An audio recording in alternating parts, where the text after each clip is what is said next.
각서는 증시 각도기. 네, 안녕하세요. 젊은 투자 증시 나침반 안지원입니다. 네, 쉬운 투자 증시 각도기 곽산준입니다. 네, 제가 항상 쉴 때마다 시장이 안 좋은 적이 많았는데 이번에는 시장이 좀 편안하게 가서 편안하게 잘 쉬다가 왔습니다. 네. 잘 견디셨는지 모르겠습니다. 이게 이제 견디는 게 끝이었으면 좋겠어. 또 견디지 않고 조금 좀 좋은 탄력적인 그런 흐름으로 갔으면 좋겠는데 다행히 거래 대금은 극단적으로 많이 줄어서 그럴 가능성 상당히 보이긴 하죠. 네. 근데 개인 투자자가 어제에 이어서 양 시장 모두 매도에 나선 모습인데요. 코스피장에서 오늘 6,500억 매도했고요. 코스닥에서는 1,300억 매도를 했습니다. 많이 팔았네. 어제도 양시장 모두 매도했거든요. 이틀 연속입니다. 좀 걱정되네요. 네. 외국인 기관은 양시장 다 매수를 했고요. 코스피에서 외국인은 2,000억 매수, 코스닥에서는 700억 매수했고요. 기관은 코스피에서 4,500억, 코스닥에서 700억 매수했습니다. 네, 바닥에서 산 계좌 이익 실현이기를 바랍니다. 네. 양시장 모두 한 1.8, 1.9%. 예, 상당히 큰 폭으로 올랐죠. 네, 크게 역시나 올랐습니다. 이렇게 많이 오른 거는 뭐 영향이 있겠어 없겠어요. 왈가왈부했지만 역시 영향이 상당했던 거예요. 10억 대주주권이 역시 컸죠. 네, 그 어제 부분들이 사실은 이번 주 되기 전부터 이거 되는 거 거의 확정적이다. 지난주부터 우리 이낙연 전 총리 이야기를 하면서 이거 당선되려면 아니 이제 후보로 나오려면 이거 거짓말하면 안 되는데 이런 얘기 했잖아요. 네. 그때부터 거의 된 거다. 이렇게 봐야 되겠죠. 그때부터 시장이 그나마 좋았는데 지난주말에 한번 쿵 하고 빠졌던 거고. 네. 지난주까지의 이낙연 총리의 발언, 이낙연 대표의 발언은 약간 민주당의 의견처럼 보였는데 사실 어저께 오후에 좀 거의 기정사실화, 10억으로 기정사실화 된 것처럼 이야기가 나왔고 발표만 남았다 이런 식으로 보도가 나와서 이미 시장은 10억으로 가닥을 잡았다라고 인식을 한 것 같고요. 오늘 오후에 최종 속보가 나왔습니다. 양도세 기준을 10억으로 유지하기로 최종 결정을 했습니다. 네. 저는 그래요. 대주주는 대주도 아닌 거 대주주라고 하지 말고 그냥 양도소득에 대한 뭐 과세하는 거 뭐 해야 된다고 봅니다. 네. 대신에 이제 부동산하고 형평과세만 좀 해주세요. 사실은 주식시장 입장에서 보면 저 부동산도 있고 주식도 있잖아요. 제가 부동산에 내는 돈은 사실은 제가 이제 집이 조그만한데 살다 보니까 그렇게 많이 안 내. 근데 주식은 이젠 그는 더 안 냈지. 근데 이제 2023년부터 25% 내잖아요. 500 이상에서는 그러면은 상당할 것 같아요. 네, 상당할 것 같아서 그거에 대한 어떤 형평성 이런 정도만 좀 잘 맞춰주신다면 좋지 않겠는가. 우리 뭐 이번에 다른 나라에 비해서 코로나도 잘 맞고 해서 돈 많이 들어간다는 건 알고 있습니다. 그래서 뭐 안 그래도 좀 많이 내고는 있어요. 사실. 굉장히 많이 내고 있는데 어쨌든 더 낼 의향은 있으니까 어떤 그런 규모만 좀 잘 맞춰주시면 하고 바라봅니다. 네, 그래서 이제 더 어려울 게 없어졌어요. 보통 세법이 이제 헷갈렸는데 뭐 25억, 15억, 5억 이렇게 내려오는 과정에서 좀 헷갈리는 부분이 많았는데 깔끔합니다. 작년에도 기준이 10억이었고요. 이제 올해도 10억일 예정이기 때문에 그냥 연말 기준으로 10억 이상이면 대주주고요. 그 이하면은 이제 해당되지 않습니다. 네. 그리고 이제 23년부터는 10억 기준과 관계없이 양도소득 5천만 원을 기준으로 이 이상인 사람 모두에게 양도세가 부과될 예정이고요. 반면에 이제 거래세는 점차적으로 축소가 되겠죠. 네. 그리고 오늘 좀 특징주 중에 바이오가 좀 굉장히 상승을 많이 했는데요. 그 중에 녹십자가 오늘 기관 투자자 대상으로 기업 설명회를 열었거든요. 근데 백신 이제 5억 도즈 생산 계약에 대해서 한 병당 1에서 3불 정도의 이익을 남길 수가 있는데 풀케파를 동원하면 최대 80억 도즈까지 생산이 가능하다. 80억 도즈. 예, 이렇게 이 말대로 계산을 해보면 이 백신 위탁 생산 계약에서 최소 5천억에서 1조 5천억까지 이익을 볼 수 있다는 거고요. 최종적으로 만약 총 풀케파로 생산을 한다 하고 가정을 했을 때는 8조 원 영업이익까지 가능할 것이다라는 계산이 나오면서 시장에서 한 25% 8조 원? 상승을 이끌었습니다. 네. 이익이 8조 원이네. 매출이 8조 원. 영업이익이요. 와, 네, 놀랍네요. 물론 계약을 총 풀개파를 돌릴 정도로 수주를 더 받아야 되고 그리고 이 마진이 훼손되면 안 되겠죠. 그때까지. 네. 그런 뭐 가정이 있지만 그게 나중에 현실화될지는 모르겠으나 어쨌든 오늘의 NDR에서 기업 측의 발언에 대해서 계산을 해본 결과 그냥 계산해보면 그 정도 나올 거라는 기대감 때문이고요. 오늘 바이오 올라간 거는 저는 10억이 제일 크다고 봐요. 예, 왜냐하면은 이제 10억을 이상 보유한 주주가 제일 많은 데가 어디일까 생각해 보면 전 역시 바이오일 것 같거든요. 그래서 바이오가 오히려 좀 힘있게 오른 것이다. 그래서 코스닥 지수가 거래소보다 더 많이 오른 것은 그런 이유도 있지 않는가 하는 생각도 해봅니다. 네. 그리고 오늘 삼성의 AP칩인 엑시노스가 내년부터 이제 샤오미, 오포, 비보에 탑재가 될 예정이라고 합니다. 네. 점점 시스템 반도체가 커져가고 있는 느낌인데요. 2010년대 중반까지는 엑시노스가 이제 갤럭시 스마트폰에만 탑재가 됐었습니다. 그리고 이제 중국 업체에는 우선 중저가 스마트폰 모델에 납품을 할 예정이고요. 네. 퀄컴이 주로 납품하는 프리미엄 AP, 이것도 사실 뚫었으면 좋겠지만 이 기술력은 이제 아직까지는 아니고 기술력을 좀 더 인정받은 뒤에 납품이 가능할 것으로 예상이 됩니다. 그리고 화웨이 제재 때문에 이제 반사이익을 노리는 업체들이 많잖아요. 삼성전자도 그렇지만 샤오미, 오포도 마찬가지로 생산량을 확대하고 있는데 예. 기존까지 이제 스마트폰은 퀄컴 칩을 썼지만 이제 삼성의 엑시노스가 가성비가 좋다고 합니다. 그래서 추가 생산하는 부분은 이 삼성의 추가 주문을 준 것 같고요. 이 또 5나노 공정에서 생산하는 이제 중상급 모델인 엑시노스 1080 이게 이제 나올 예정인데 비보 5G 스마트폰과 갤럭시 A에 공급이 예정되어 있고요. 또 이거는 이제 퀄컴의 스냅드래곤 865 칩보다 낫다는 평가도 받고 있습니다. 기술력도 빠르게 올라오고 있는 것 같아요. 네, 아주 오랜만에 좋은 소식이 나온 건데 왜냐하면 그때 갤럭시 S20에서 탈락했잖아요. 네, 예, 그래서 스냅드래곤 채택이 되면서 야 이거 진짜 삼성 AP 사고 정말 큰일 났다. 자사한테서도 채택이 안 되네 이러면서 그렇죠. 사실은 뭐 자기네 사업끼리는 완전히 뭐 남이지 한 지붕 남이지. 네, 예, 그렇죠. 그 실제로는 그렇겠죠. 근데 그러니까 뭐 그럼에도 불구하고 야 좀 써줘 했는데도 단호하게 안 됐으니까 그걸 바라보는 옆에 사람들 심정은 어떻겠습니까? 삼성 AP 정말 힘들구나. 잘 될까 이렇게 했는데 오히려 이번 뉴스는 굉장히 긍정적인 뉴스 같습니다. 네, 그래서 지난 2분기 기준으로 이제 AP칩의 시장 점유율을 말씀드리면 퀄컴이 29%로 1위, 미디어텍이 26%로 2위, 하이실리콘이 16%로 3위, 삼성과 애플이 13%로 4위인데요. 이번 샤오미 납품을 시작하면 AP칩에서 삼성전자가 확실한 3위로 올라설 것이다 라는 전망이 있습니다. 기대해 보겠습니다. 이쪽 밸류체인들도 상당히 있을 테니까요. 네. 그리고 이제 LG화학이 오늘 중국 난징 배터리 공장에 5,700억 원 추가 투자를 하기로 밝혔는데요. 그래서 이제 예정된 총 투자액은 한 2조 5천억 정도가 될 예정이고요. 네. 그리고 상반기에는 한 9천억 정도가 집행이 이미 됐습니다. 이는 아마 테슬라 납품을 염두에 둔 결정으로 보이고요. 네. 테슬라는 이달부터 이제 중국에서 생산한 모델 3의 유럽 수출을 시작을 합니다. 네. 그리고 LG화학 배터리가 더 많이 필요할 수가 있죠. 네, 그래서 이제 추가 투자가 있었고 그다음에 무디스에서 또 LG 화학에 대한 전망을 부정적에서 안정적으로 상향 조정을 했습니다. 네, 오늘 많이 올랐죠? 네, 그리고 상향 이유로는 예상 대비 양호한 석유화학 제품의 스프레드 그리고 배터리 사업의 견조한 이익 성장으로 내년 이익이 상당히 성장할 것이다라고 하면서 전망을 올렸고 오늘 LG 화학은 5.3% 올랐고요. 네. 기타 배터리 업체들도 굉장히 많이 올랐습니다. SK이노베이션 7%, 삼성 SDI 4.4%, 네. 에코프로이엠 6% 이렇게 다 같이 많이 올랐고요. 그다음에 5G 쪽에서 예. 어제부터 5G 종목들이 크게 반등을 하고 있습니다. 이틀 연속. 예, 글로벌 5G 주파수가 이제 중대역 1에서 6GHz 사이에서 아마 대세가 될 것이다. 이런 얘기가 나왔는데요.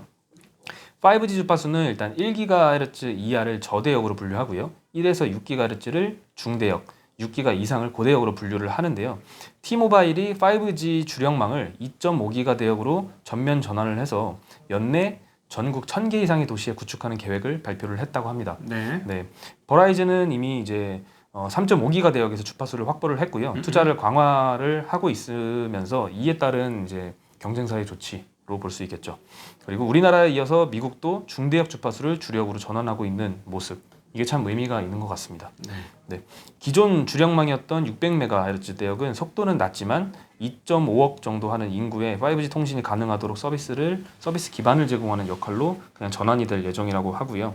아직 제대로 투자가 이뤄지지 않은 이 28GHz 대역, 39GHz 대역 여기는 이제 작고 밀집된 도시블록 위주로 망을 구축할 예정이고 뭐 나무나 창문, 건물 이런 거에 전파가 쉽게 단절이 되기 때문에 B2B 네. 서비스로 전환이 될 거다라고 네. 했습니다. 역시 어렵죠.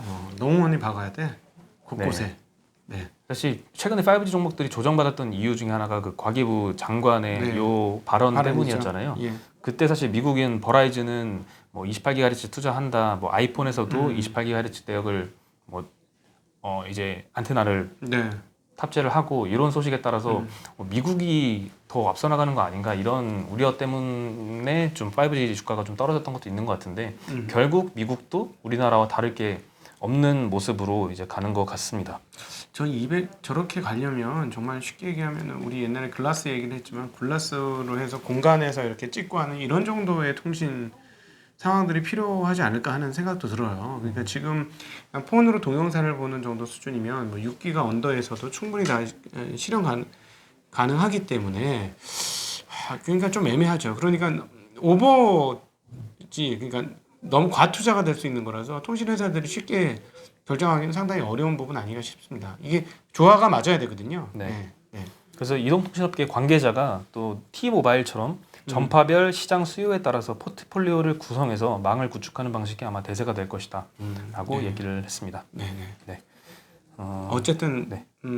계속 발전할 거라고 보고요. 오늘 사실 제가 약간 피곤해 보이는데 요 전에 정신적으로 좀 약간 털리고 왔어요. 그래요? 네, 그 유발 하라리를 좀 만나고 왔어.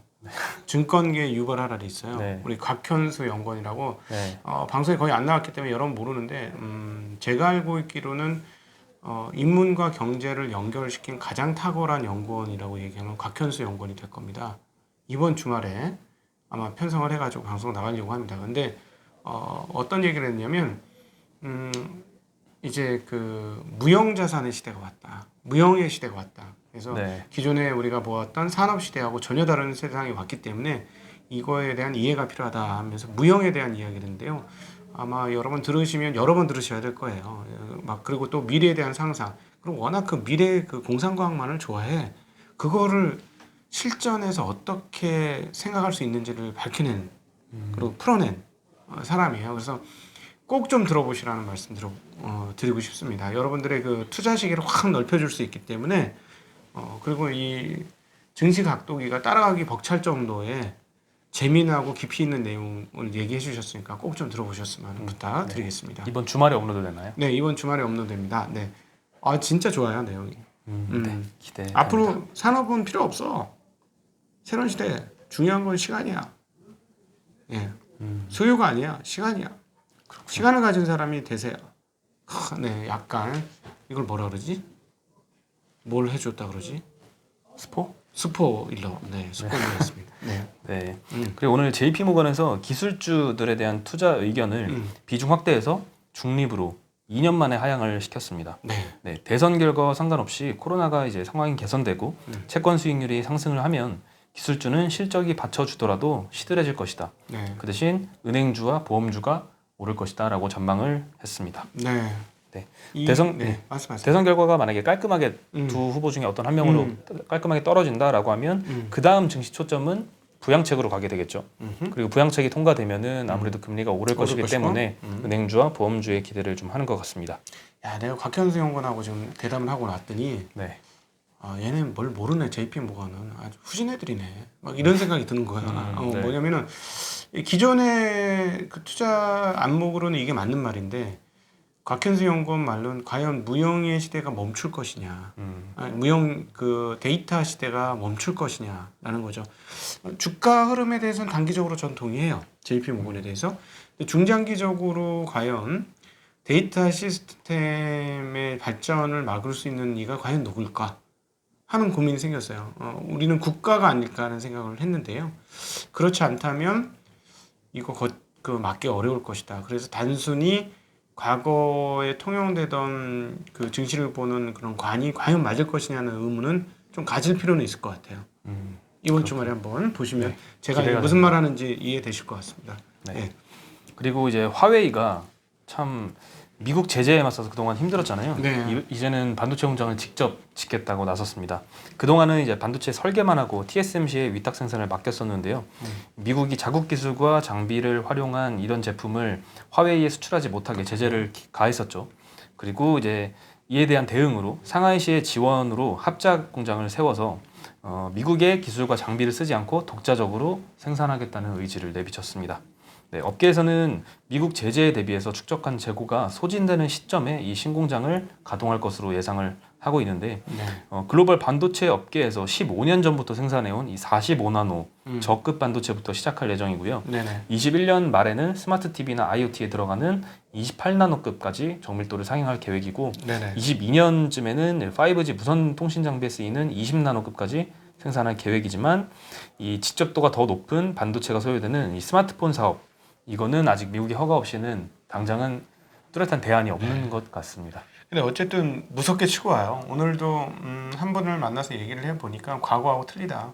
중국의 기술이 거의 따라왔다. 저도 이제 현장에서 직접 기업 분석을 해보고 하다가 들은 얘기들로는 중국의 기술력이 이제는 거의 다 따라잡았다. 그렇죠. 예, 그래서 우리는 정말 더 이 부분에 대해서 각성하고 잘 준비를 해야 될 것 같아요. 네, 그 워낙 그 수요 파워가 있는 데라서 기술력이 비슷하게만 와도 팔아먹을 수가 있거든. 그러니까 우리는 더 혁신을 하면서 더 발전해야 되지 않을까 하는 생각도 더불어 해봅니다. 네. 그리고 이제 드디어 미국 대선이 시작이 됐습니다. 진짜 오래 기다렸습니다. 네. 두근두근합니다. 언제 결과가 나올지가 네. 누가 될지는 별로 관심이 없고 언제 결과가 나올지가 궁금해. 네. 최대한 빨리 결과가 나오는 게 진짜 중시하는 제발 좋겠죠. 좀 플리즈. 네. 네, 일단 좀 재밌는 거는 뉴햄프셔주에 제일 먼저 투표를 시작한 마을이 네. 인구 12명이 딕스빌 노치라는 네. 곳입니다. 유권자가 5명밖에 안 됩니다. 네. 5명 모두 바이든을 찍었다고 아. 하고요. 네, 두 번째 마을은 밀스필드인데 네. 5대 16으로 여기선 트럼프가 앞서고 있습니다. 네, 네. 지난번에는 누구 찍었는지 궁금하네, 진짜. 예. 어찌되었건 재미있습니다. 이번에 오전에도 말씀드렸습니다만 격차가 과거에 힐러리하고 이제 여론조사 결과 쫙 해서 3%까지 줄어들고 투표를 시작했어요. 근데 이번엔 3%까지 못 줄어들었어요. 예, 한 5% 정도라고 지금 뉴스 나오는데 네. 거기까지만 줄어들고 지금 선거를 시작해요. 재밌죠? 과연 코로나에 실패한 트럼프와 주식시장을 올린 트럼프 누가 이길 것이냐. 네, 네, 기대가 됩니다. 참 진짜 바이든은 안 보여. 네. 네, 캘리포니아 주에서 이제 공식 트위터 계정에 좀 트윗을 올렸는데요. 우편 투표가 전례 없이 많다. 그래서 어쩌면 11월 말까지 결과를 모를 수도 있다라고 트위터를 했습니다. 진짜 후진 나라야. 그렇죠. 진짜 후진 나라야, 그죠? 어떻게 생각하세요? 알아봤죠, 아메리카. 좀 답답하죠. 네. 사실 우리나라가 굉장히 작아서 빨리빨리 좀 진행이 되잖아요. 하루면 그냥 다 나와 버리는데 네. 그날 저녁에 결정되지 않나요, 우리는? 투표 끝난 날 저는 바로 12시 내외면 가죠. 그쵸, 바로 이게 점점 결정이 빨라지고 되는데. 있어. 옛날에는 한 새벽 5시쯤 알았는데 요즘에는 잠자기 전에 알아. 그 어떤 그 신비감이 없어. 너무 빨리 알아가지고. 여기는 이제 여러 뭐 한 50개 이상의 주들이 연합한 그냥 공동체로 봐야 되다 보니까 좀 규정도 너무 많고 그에 따라서 뭐 불복한다 뭐 이런 이슈도 나오고 좀 그런 것 같습니다. 그러니까 너무 나라가 너무 후졌어. 이렇게 후질 수가 있나? 저는 국뽕을 들으려고 하는 게 아니라 다른 나라의 이 흐름들을 보면 너무 후져갖고 한국이 진짜 선진국 같다는 느낌 너무 많이 받아요 요즘에. 그런 거 안 받으시나요? 뭐 대선 투표에 있어서는 이제 그런 생각이 많이 드는데 전 전철 탈 때마다 느껴요. 야, 한국처럼 전철이 좋은 나라가 없는 것 같아. 전철 탈 때마다 한국이 진짜 선진국이구나. 제 주변에 진짜 큰 부자들이 다 전철 타고 다녀요. 전철 좋죠. 미국 그 제일 비싼 차긴 해, 그지? 네. 한 양에 한 6억인가 한대요. 그래요? 네. 나는 항상 비싼 차만 타잖아. 네. 근데 아마 이 캘리포니아주의 트위터가 좀 충격이긴 한데 아마 다른 주들도 상황이 다르진 않을 것 같아서 좀 걱정이 되긴 하지만 마음만으로는 최대한 빨리 결과가 그냥 뚜렷하게 나오길 바라고 있습니다. 네, 어찌되었건 빨리 끝나는 게 저희는 좋은데 일부는 이미 반영했어요. 빨리 안 끝날 것도 일부 반영을 했으니까 네. 그것도 감안은 하실 필요가 있을 것 같습니다. 아주 힘든 구간 우리 투자자분들 잘 보내신 것 같아요. 네. 저희의 탈춤이 도움이 되셨는지 모르겠어요. 그렇죠? 네. 뜨겁고 호응해 주셔서 정말 감사합니다. 이제 뜨거웠던 제 이마가 보답을 받는 것 같은 그런 느낌을 받았습니다. 네. 네, 이제 하나 둘 이제 불확실성으로 이제 불확실성 요소가 좀 이제 없어지는 것 같아요. 네. 그래서 아주 큰 이슈가 이제 지나가고 있으니까 조금 더 힘을 내서 했으면 좋겠습니다. 예, 우리 내일부터는 한번 쭉쭉 달려봤으면 좋겠습니다. 네. 외국인들 들어오는 게 정상인데 그동안 계속 안 들어왔거든요. 그래서 저 각도기를 완전 엿을 매겨서 잘라놨는데 각도기를 부러뜨려놨는데 과연 언제까지 그럴지 좀 궁금하고 네. 정상적으로 외국인들이 좀 들어오는 시장, 그래서 한국 시장이 재평가받는 시장. 곽현수 연구원이 내년도에 백두산을 본다 그랬어요. 네, 2,700m, 2,744. 44m. 44는 왜 잘라? 왜 잘라 먹어? 자르면 안 되죠. 네, 잘라 먹지 마세요. 코스피가 2,744포인트까지 갈 것이다. 네, 갈 것이다라고 내년도에 예상을 했습니다. 네, 별로 우리는 그런 거 중요하게 생각은 안 합니다만 그런 논리가 왜 나왔는지를 생각하는 거는 의미가 있어 보여요. 지수를 맞춘 건 사실 하나도 의미가 없어요. 그거 뭐 맞춘다고 뭐 떡이 나와 뭐가 떡은 나오는구나. 떡은 나오죠. 그죠? 그런 친구들은 그 떡은 나오네, 그죠? 네. 근데 사실 내년이 되면은 그 사이에 또 지금은 전혀 생각하지 못했던 새로운 변수들이 나올 거기 때문에 그럼요. 2,744포인트를 맞추는지 안 맞추는지 그거보다는 그렇지. 뭐 그 사이에 뭐 어떻게 대응하고 오늘 지금 생각했던 일들이 어떻게 실현이 되고 뭐 그 네. 과정이 훨씬 중요할 것 같습니다. 우리 뭐 아무 의미도 없지만 내년도에 몇 포인트 갈 거라고 생각하십니까? 개인적으로는 네. 3,000을 뚫었으면 좋겠습니다. 3천. 네. 네. 네. 꼭 그 기원이 이루어지길 목표는 크게. 비나이다. 네. 네. 우리 그래서 내년에 그러면 3천 포인트 가면 뭐 크게 한번 잔치 한번 해야 되겠네요. 네. 예. 그럼요. 네. 우리 증시각도 TV 시청자분들 모시고 한번 크게 잔치 한번 떡하고 돼지머리도 하고 난 돼지머리 안 먹는데 사실은. 네, 그런 거 해서 나눠 먹는 그런 잔치를 한번 벌여봤으면 좋겠습니다. 네. 그러면 저희는 이제 여기서 인사드리겠습니다. 네, 안녕.